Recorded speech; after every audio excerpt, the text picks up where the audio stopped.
So as far as I'm concerned, and I've been told by FBI agents, I had an FBI agent call me in my office in Glendale and tell me, Jordan, we've been watching you for a long time. We know what you're doing. And as of this moment, this was quite a long time ago, about 12 years ago, but he said, as of this moment, the government, your government, does not consider you to be a threat yet. He said, but we're watching everything you do, everywhere you go, we're watching you, but we don't consider you to be a threat because people are hearing you, but they're not listening. So as long as people are hearing you, then you're all right. But when people start to listen to you, now that's different. Now we're talking politics. And so we'll have to take another look at you then. I have had federal agents talking to me about what I do. I've had FBI people talking to me about what I do. And I've been threatened by federal government. So I know what they can do, and I respect them because they will kill you. In this country, you can be killed. If you know something you're not supposed to know, or if you're talking about subjects you're not supposed to talk about, they will kill you. Now, first of all, they would prefer just putting you in jail, finding some misplaced comma on your income tax and send you away for 30 years. But if that's not going to work, then they'll just kill you. You'll be killed coming out of a restaurant one night, and there's some lone gunman, and everybody will be there sobbing at your funeral. And but the real story is they whacked you because you shut your mouth off. You're talking too much. You know too much, and you're talking too much. So I'm saying that America is in very serious trouble because the people have not been told what's going on. They haven't been told how this world works. The world, I'll give you some freebies. It took me 48 years to learn this. Well, let me tell you some of the secrets that I've learned. One is that nothing in this world works the way you think it does. Nothing. Nothing that you understand about this world works the way you think it does. It doesn't. Banks don't loan money. There are laws, federal laws, on the books today that say very specifically banks cannot loan money ever. That's the law. So what are you going to the bank to get a loan for when banks can't loan money? Logic alone would explain it to you. I'm not going to put $100,000 into a bank so that you can come in and borrow $100,000 for a new car on my money. No, thank you. You're not going to take my money to buy your car, and if you don't pay for it, I just lost $100,000. That's not the way it works. No, banks cannot loan money. So what happens is if you buy a new car, and say it's $40,000 car, every automobile or anything, house, motorcycle, doesn't matter what it is, must have an appraiser appraise that property or appraise that car. And so whatever that car is worth, say that car is worth $40,000, the appraiser said. So when you take that, so that paperwork is called commercial paper, and that commercial paper represents $40,000 of a business. You take that commercial paper, and when you say you want to buy this car, the car agency will take that paper and give it to the bank. The bank then takes that commercial paper, which represents $40,000, and opens up a bank account in your name. And it will forge your name. It will forge your signature because you can't open a bank account unless the person opening it signs it. So they will forge your name on a bank account, but they don't tell you that. Then they take the $40,000 commercial paper and deposit it in the account, the new account that they just opened for you. Because if you have a ring worth $40,000 and you get it appraised for $40,000, you can walk into the bank and tell the bank president, I want to deposit this ring, and here's the paperwork on it. It's worth $40,000. I want to deposit that in my account. And they will take the ring and they will then put $40,000 in your account. Now you've got 40 grand in your account to do it, but they got your ring and they know it's worth 40,000, so they're not worried. They just give you credit. Yeah, and so therefore, the bank never loaned you anything. They just took the commercial paper, put it into a bank account, and then they wrote a check on it, because after all, now you got $40,000 in the bank, so now they write a check on it and give it to you, and you give it to the car agency. So you've paid them. No, you didn't pay them anything. Nobody paid anybody anything. Let me explain something to you. Suppose you are a painter, and I hire you to paint my office, and you say that it will be $100, and I agree to that. After the job is over, as a contractor, the way commerce is operating, in commerce, you come to me and you give me a bill for $100. I look at it, I agreed to this bill, so I owe you $100. So what you're doing is you're giving me $100. You're giving me a bill for $100. I reach in my pocket and I pull out a $100 bill, and I give you a $100 bill. So now I paid you. No, I gave you a bill for $100. It's called a $100 bill. And if the charge was $20, then you give me a bill for $20. I'll give you a $20 bill. So now you owe me $20. You owe me $100. Yeah, I didn't pay you nothing. I discharged the debt because I discharged it. I cut off the charge because now you owe me $100. I just gave you a bill for $100. It's called a $100 bill, and you think you got paid. No, it's a bill. You owe me. And since you owe me and I owe you, we're even. So that's why, that's why you don't own anything. Is it true he owns our IRS? Oh yeah, well, your body, your very body is a security on the New York Stock Exchange. Did you know that? Each one of you is worth over $6.5 million on the New York Stock Exchange right now. Let me show you something. You got a $1 bill? Give me a $1 bill. I want to show you something. Thank you. On the Social Security card, back in 1868, after the Civil War, a group of men got together and formed a corporation. Well, anybody can form a corporation. Anybody. So this group of guys got together. They formed a corporation in Delaware. It's a Delaware corporation, and they called the corporation the United States Corporation. And it was stipulated that anybody who would work for that corporation would be referred to as a citizen. So it's a United States corporation. And if you work for that corporation, you're a citizen. And so there today, when you walk in a bank or anywhere and they ask you, are you a U.S. citizen? You say yes. What you think they're asking you, are you lawfully in America to do business? They didn't ask you if you were lawfully in America. Like an attorney, listen to what they ask you. Because you're in court. Be careful what you say before the judge when he says, are you a U.S. citizen? Because if you say yes, what you have said is that, yes, I am voluntarily, of my own volition, admitting that I am an employee of a foreign corporation called United States, which was incorporated as a Roman trust back in 1868, so that the United States is a privately owned company, like Ford Motor Company, General Motors. They're huge, they're big. Well, so is the U.S. government, but it's a privately owned corporation. And therefore, all corporations have to have a president. So we got a president. And corporate law says you have to have a vice president. So they got a vice president. And you also have to have a secretary treasurer. That's corporate law. So they got a secretary treasurer. It's a privately owned company, for God's sakes. It's like General Motors, Ford Motor Company, Sears, and the U.S. government. It's all corporate. It's a business. And consequently, your body is a security on the New York Stock Exchange because you're the security for what is referred to as the body social. That's why when you retire, you get Social Security because you are the security for the corporation. As long as you're doing your job and making money and paying them every year, you're good security. You know, you got money coming in. And so that's why you have to have a seat belt and the car, and you have to have insurance and a seat belt. Why? Because they love you and want to protect you? No. They own you. They own your body on the security on the New York Stock Exchange.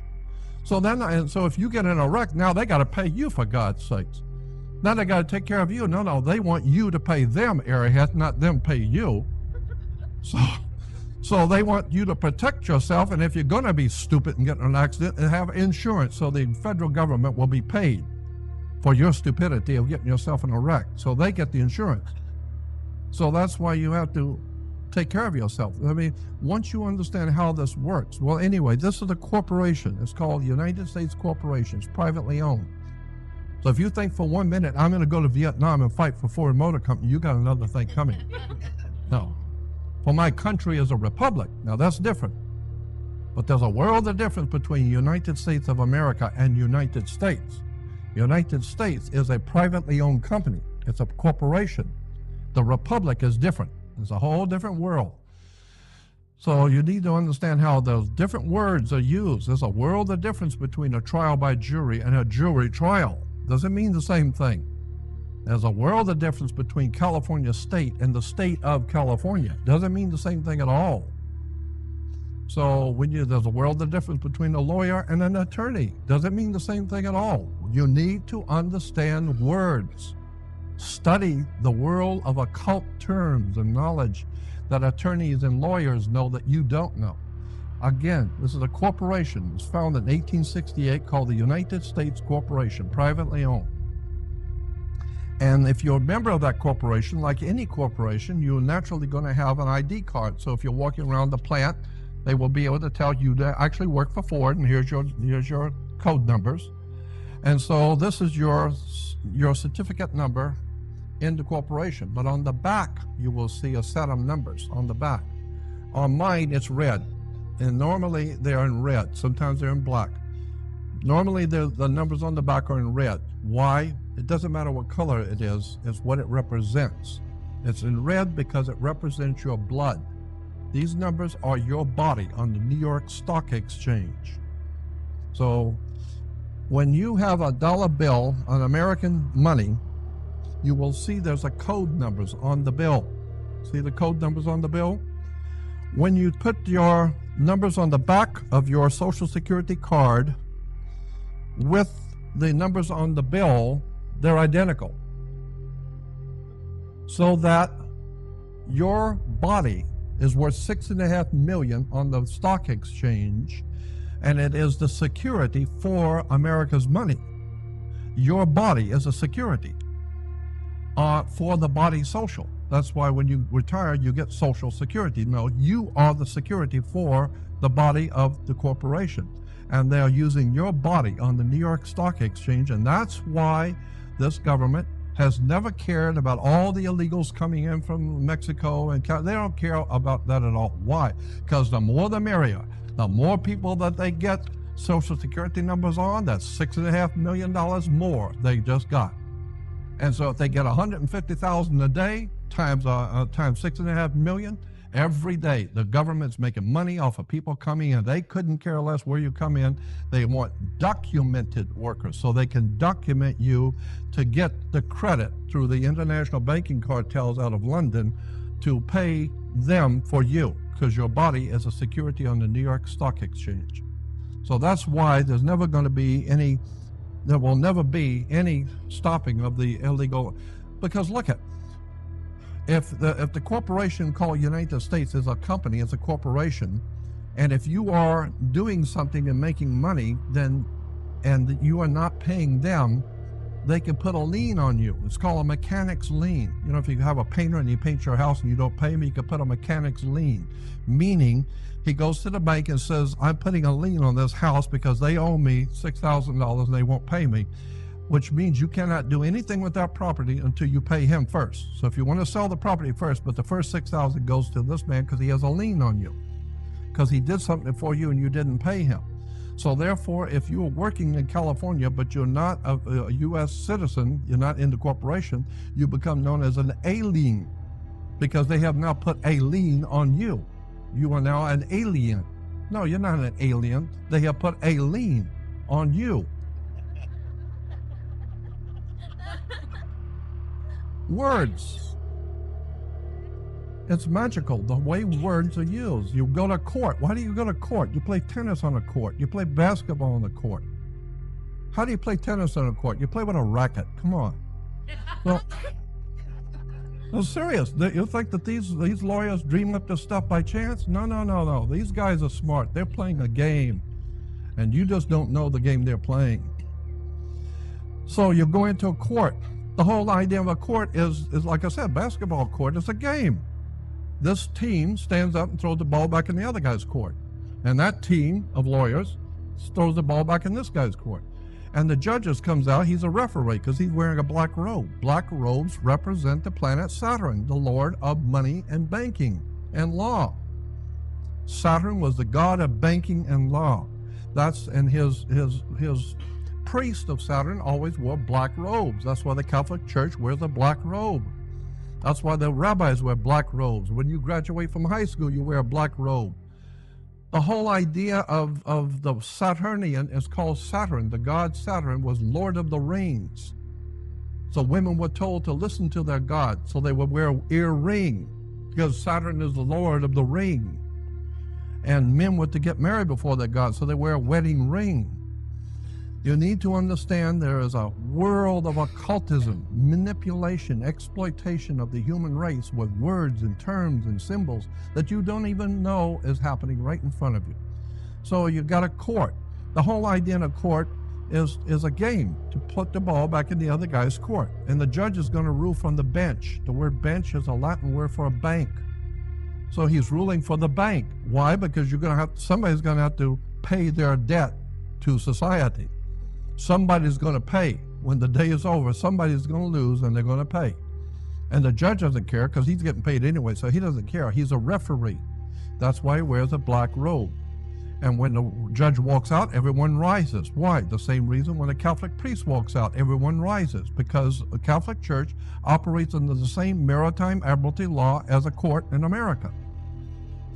That's why in Catholic churches you always see 3 steps going to the altar. Those are the first 3 steps of the first degrees of Freemasonry, 1st, 2nd, and 3rd degree. Once you're on the 3rd, you get the 3rd degree. Now you're going before the judge. It's the 3 degrees of Masonry. So then now you bring in the occult world of Freemasonry, all the secret societies of the Knights Templars, the world bankers, the religious orders. All of this stuff is connected thousands of years ago that you don't know anything about. And once you start seeing how in court the judge rules from the bench, which a bench is a Latin word for a bank. And where do you find banks if they're on both sides of a river? They're called river banks. What does a river bank do if it doesn't direct the flow of the currency? Because your money is called currency. Because it's the cash flow, the liquid assets, the juice. And either you got it or you don't. Money goes through your hands like water. No, money is water. Maritime admiralty. Money, there are only 2 things on the earth. There are only 2 things on this globe. There's land and water. So we have 2 kinds of law. The ancient Romans set this up and they said we only have 2 kinds of law. The law of the land and the law of water. The law of the land is the custom of the people who live on a particular piece of land. That's always different. So the law of the land is different everywhere. You can do things in Russia you can't do here, because the law of the land is different here. You can do things in South America you can't do in China, because the law of the land is different. The people live on the land. So the law of the land is the law of the culture that lives on that piece of land. But the law of water, no, water is the same everywhere. The law of water is the law of money. It's called maritime admiralty, the law of money.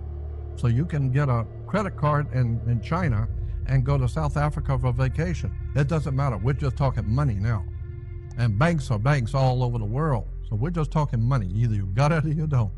So it doesn't matter what color you are, what race. Do you have the money? The credit card. So when you understand that the money is the law of water, let me give you an example of commerce in water. When a ship pulls into a harbor, a ship is always female. Always a ship is female by law. Sailing ship, rocket ship, doesn't matter. If it's a ship, it's female. Why? Because she delivers the product. Okay? Without her, you don't have any product. So she is a term which is used for all ships. And so when the ship pulls into a harbor, it pulls in with, say, $800 million worth of Toyotas. Every one of those cars or televisions or whatever's coming in must have its own certificate of manifest, because yesterday the ship wasn't here. This morning they come to work and there's a ship here with $800 million worth of TVs. So it has manifested. So on the ship, she brought in $800 million worth of business. So she came in on water. Well, where the ship parks is at the dock. And where the ship sits is called its berth. She is sitting in her berth, right? And she is producing a maritime admiralty product because she came in on water. So therefore, each product has to have its own certificate of manifest, because she is giving birth to a product. So therefore, when you were born, you came out of your mother's water. Her water broke. And by law, you are considered a maritime admiralty product. She delivered you in the delivery room. She delivered the product. And so you came out of water, you're a maritime admiralty product, so you have to have a birth certificate. And the birth certificate's got to be signed by the dock, because that's where the ship is sitting, at the dock. So once you understand the words and the terms, and if you're born dead, if you're still born, then they just lost the TV, because take your car off and it falls down. Yeah. And so you got to, if you on the car, on the television, whatever it is, how much does it weigh? What color is it? You know, does it have air conditioning? Is it 2-door, 4-door? Is it Mexican, or is it some other race of people? How much does it weigh? Does he have both eyes? Yeah. Do they have 5 fingers? Yes. And how much does he weigh? What color is he? Those are all the vital signs for a maritime admiralty product. Because for God's sake, they're going to sell you. They want to know, does this kid have 2 feet or what? Because if he doesn't, I got to have to pay for it. So you are a maritime admiralty product. And therefore, you are being bought and sold around the world today.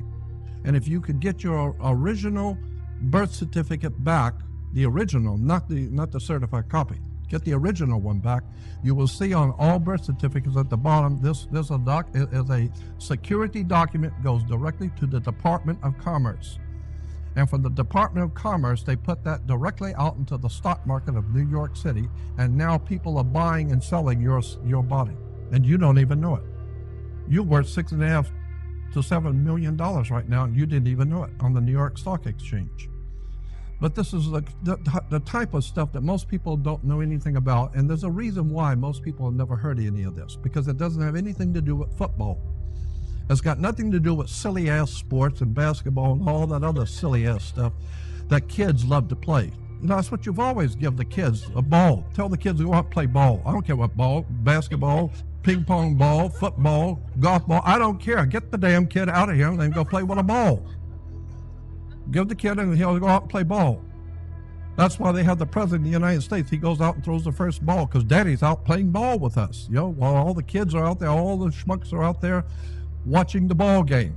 And daddy's out there with the senators and the congressmen. They're watching the ball game.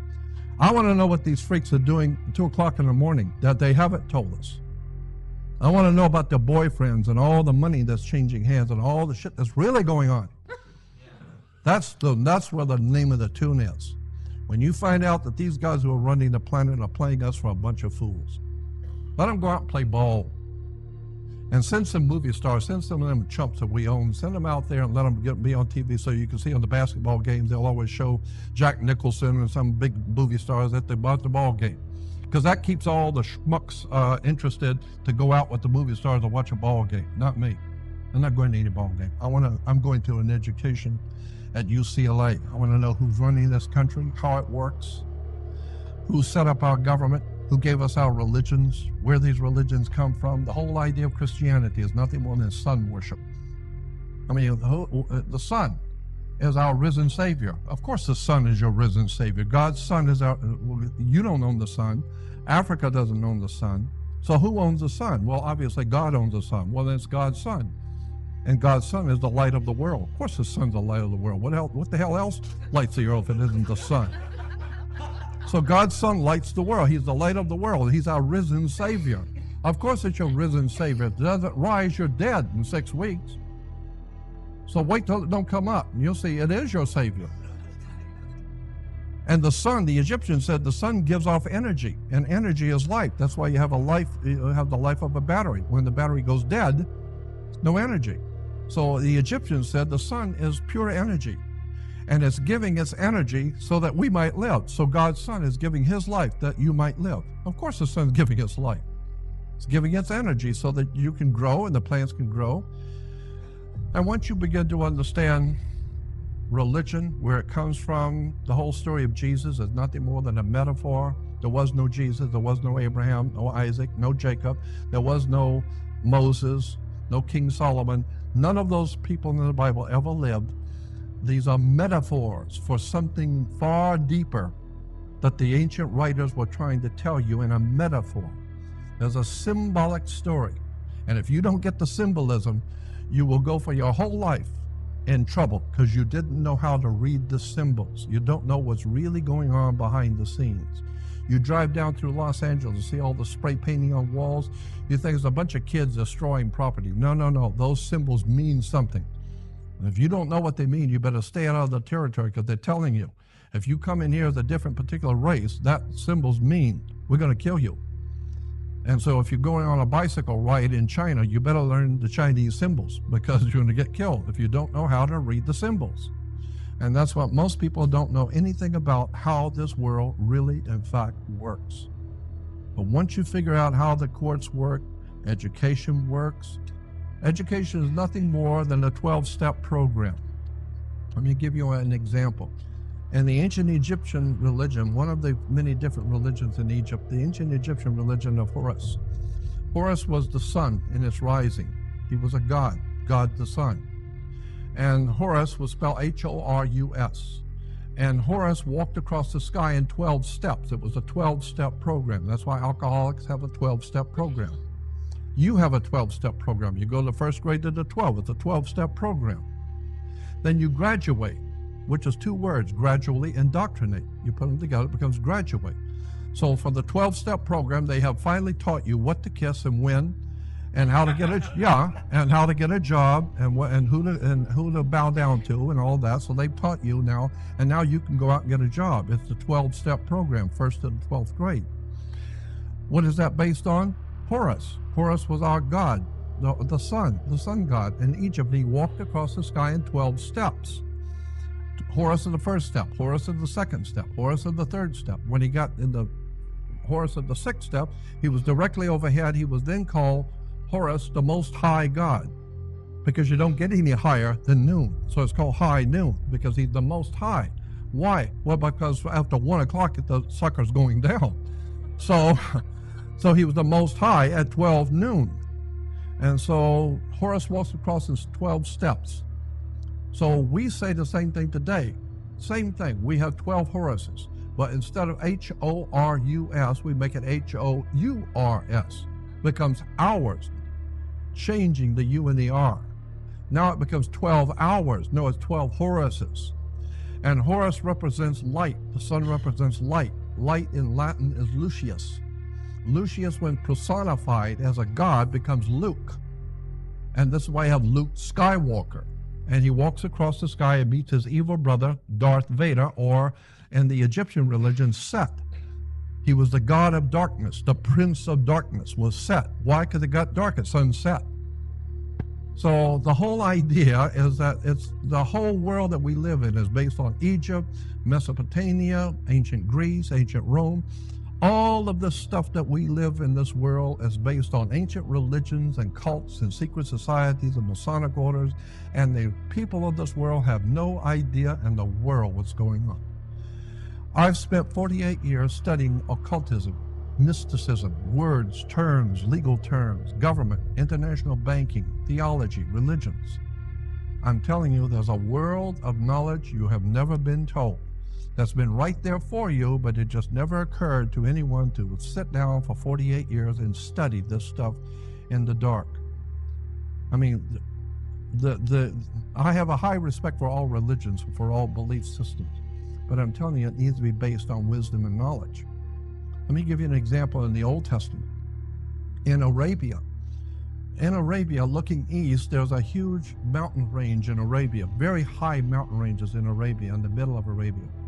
And so the Arabian people on this side, looking east, every night the moon would come out of the mountain. The moon would rise in the east, and it comes up behind the mountains. So the ancient Arabians, talking about thousands of years ago, they believed the moon was a god. It was a moon god. And obviously he lived in a mountain. That's obvious because every night he comes up from the mountain. So he lived in a mountain, and his name, the name of the moon god in Arabia, was Sin, S-I-N, Sin. And a mountain in the ancient Arabic, a very ancient language, was Ai. It's translated Ai. Ai is a mountain in the ancient language. So the god Sin lived in his mountain Ai. You put them together, it becomes cyanide. No, there was no cyanide. There's a god Sin in the mountain called Ai. Airhead, wake up. It's just a worship of the moon god. This is why the Jews have their celebration after sundown, because that's when the moon god comes out. They're not going to have their holy days in the daytime. That's when the Christians are worshiping the sun. But God said, you don't want to have your holy days when they're worshiping the sun on Sunday. With the Christians who worship in the sun, the Jews are worshiping the moon. So we wait till after sundown. Then we have our holy days. It's because of the moon god comes out, and it's in Sinai. And, and God, I could go on for hours explaining where these concepts and ideas have come from. That's why if you go to Israel and you go to a synagogue, it's not spelled S-Y-N, it's spelled S-I-N, synagogue. Because sin is the god of the moon, or Gog, which is we get from that, the Gog and Magog, or Gog. Synagogue is the house of the worship of the god Sin, synagogue. S-I-N, not S-Y-N. So I'm just, huh? Oh yeah, I can sit and talk for days on this stuff. Several days. Yeah, I could sit and talk for days on this subject of religion, theology, where all of these things have come from. A lot of people ask me, well, where did you get this document and that document? Where can we read about this or that? Well, what I've done is I have downloaded. Give me that DVD. What I've done is I have, thank you. I have downloaded all my files in one computer. I got about 3 or 4 of them, but in one computer I have all my text documents, PDFs and all that. So what I've done is I've just downloaded all of my documents from my computer into a DVD. It's like, I don't know, 5,080 different items, 161 different subjects, 3.4 gigs of documents on religion, government, courts, just the crap in the world, everything. Everything is going on. It's all here. There's all the documents are all here, and you find out where all this stuff really comes from, and the worship of Saturn. Saturn was in the old Phoenician language. In the ancient area where we call Israel and Lebanon today was called Phoenicia. And in the old Phoenician world, they were worshipers of the planet Saturn. So when the Hyksos people that we call Hebrews today, incidentally, the word Hebrew is a derogatory term. It's like calling a Mexican a wetback. It's not a very nice term. And so calling someone a Hebrew is not, it's a derogatory term. And incidentally, the Jewish yarmulke, it's not Jewish at all. That's Roman. That's why the Holy Father wears the yarmulke. The cardinals wear the yarmulke. Rome was here before Jews. And so under the Roman Empire, the Jews were ordered to show respect for the Holy Father, or we're going to cut your head off. So you show respect for the Holy Father. You are under the Holy Father. So you show respect by wearing the yarmulke. So today we got Jews running around with yarmulkes thinking it's Jewish. Not Jewish. It's Roman. The entire system of religion is Roman. The white man's world has dominated the earth with religion. And the Jews think that they are a monotheistic religion. No, not monotheistic, henotheistic.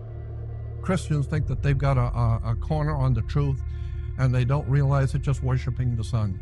Let me give you an example. We got a couple of moments. Let me give you an example. I want to try and understand what I'm saying here. All of the religious concepts and ideas in Christianity and Judaism come from the northern hemisphere. We don't have anything in our Christianity or Judaism that comes from the Aztecs or the Mayas or the Aborigines of Australia. All of our concepts and ideas come from the northern hemisphere. Very good reason, because the whole thing of religion in Judaism and Christianity is astrology. It's based on the stars. That's what God is. Ask any kid where God is. He's out there. That's right, in the stars. That's what the Christianity and Judaism is based on, the stars. And so on the first day of summer, the very first day of summer, the sun is as high in the northern hemisphere as it's going to go. It's not going any further north than the first day of summer.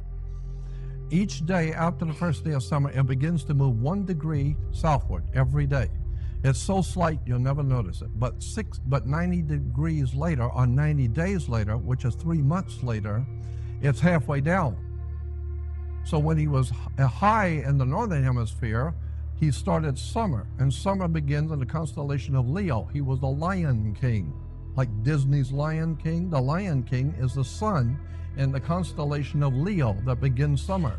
The Lion King, the lion of the tribe of Judah. It's Leo, the constellation of Leo in summer. The sun is hot, so he's the Lion King. Leo, the constellation. Now, 90 degrees later, 90 days later, he is falling. So now it's called fall. Yeah, because he was really hot. Now he's falling. So he's not that hot anymore. So now we call it fall because he's falling. What is the symbol for fall if it isn't Scorpio, the backbiter? And this is why in the old ancient world, when a scorpion bites you, they have two stingers, one on top of the other, and when they hit you, it looks like two lips. And then so the ancient people said, you just got the kiss of death. He just kissed you off. Because you just got bit by a scorpion, and that's the kiss of death. That's why the mafia gives you a kiss of death. That's where it comes from. So Scorpio is the backbiter. He's the one that goes behind your back and rats on you, and he's the backbiter and causes you to die. And that's what Judas was, the backbiter, Scorpio, because Scorpio begins fall. So Jesus, who was the Son of God, the God's Son, the light of the world, he was the Lion King in summer, but now he is falling. And so Judas is the backbiter who has now kissed him off. And now he's going to go all the way south, down the south, and die in Capricorn. When he goes all the way down south, he stops on December 22nd. On December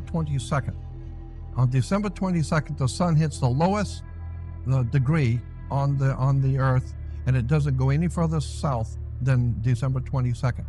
On the 23rd and 24th, the sun rises on the exact same degree. The U.S. Navy has instruments that can show you it did not move northward or southward, but for 3 days, it stayed on December 22nd, 23rd, and 24th on the same degree. So the ancient Egyptians said the sun was moving all along, and anything that's moving every day is a lie, but now for 3 days, God's Son is dead in his grave. He's dead. He's not moving. Then on December 25th, the sun moves 1 degree northward, which means it is now beginning its annual journey back to the northern hemisphere. So now we celebrate his born again. He's come back. After all, he said he would return. Well, he's out the 25th and move 1 degree. That means he's alive. As he comes back over the equator to the northern part of the earth, as he passes over the equator, the ancient Egyptians celebrated spring. And they said that the sun, we say today when someone dies that they passed away, or grandmother passed last night, or they passed on. Passed means they died. The Egyptians said that God's Son, who was the light of the world, has died for 3 days. But he has come back to life December 25th, Christmas. We celebrate God's Son's birthday. Yeah, the sun's birthday. And as it comes back across the equator, we celebrate what is called spring, because now he is springing back to life. And so as it passes over the equator, the ancient Egyptians celebrated something called the Passover, because in the first week of spring, it passes over the equator. So it became known as the Passover. And so today we have Jews celebrating the Passover, which is the sun in spring passing over the equator. Well, the Christians have got to do the same thing, but they don't want to have anything to do with the Jewish religion, for God's sakes. Well, what would that look like? So they wouldn't have anything to do with the Jewish religion. So they have the Christian religion, which is the actual truth. And in the real truth, it's the resurrection, we say, of God's Son. The resurrection. And I said, what the hell are you talking about, resurrection? It came back to life. It's a resurrection. It's a Passover. Get out, get a life. It's just the sun passing over the equator, for God's sake. You know it better than anybody else. It's all worship of the sun. And so that's why in the Middle Ages and in the Middle East, in what we call Phoenicia, Cana, Egypt, they had a celebration in celebrating Easter, or what we call Easter. And it is actually Ishtar. Ishtar is the goddess who comes back, Ishtar, and so we celebrate her coming back. She's coming back to life. And as it passes over the equator, we equate that sun passing over the equator with Virgo, the virgin. So God's Son is now born of a virgin. Yeah, Virgo, the virgin. And, that's why Leonardo da Vinci, when he painted the Last Supper, and he has 12 apostles, The 3 and 3, 3 and 3. There are 4 groups of 3. Yeah, spring, summer, autumn, winter. Get a life. And the sun's in the middle, and the sun's in the middle. This is why there's a 12 apostles plus the God's Son is 13. 13 is an unlucky number. It goes into masonry. I could explain this whole thing, and there's so much to tell you. I don't even know where the hell to start with this stuff. I could go on for hours explaining how the Masons knew that they were going to overthrow the existing government in America in 1776.